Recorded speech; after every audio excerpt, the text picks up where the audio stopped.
Let's move on to another option that many executives consider, and it looks attractive, which is independent consulting, right? I think that's a natural destination for many Yep, more senior executives that yep.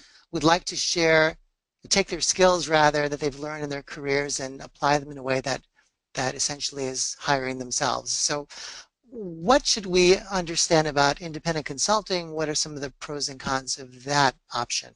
Yeah, absolutely. I think if you've been a corporate executive and you got some great acumen in any kind of given category, this idea of going out there and consulting is a really good idea from the standpoint you can monetize your experience.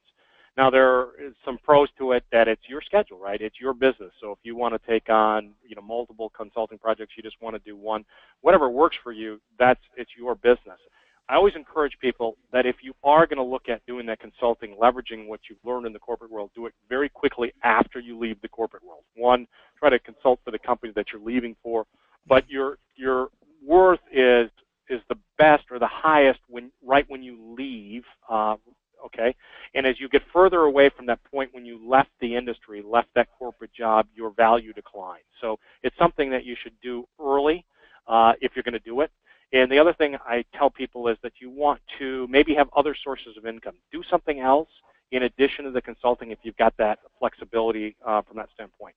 Now, one of the cons is that a lot of people get into consulting and they've got all this great experience and they want to provide that great consulting for people, but they don't know how to find clients. So, for example, I worked with a candidate about a week ago that he said, Pete, I left the industry. I created my consulting business.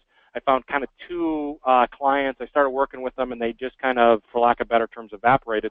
And I can't seem to find people, and I can't get enough income to have this work for me. And so then he came to me and said, Pete, maybe I'm going to try to do that, but I also want to invest in a franchise so I can basically diversify my assets and my income.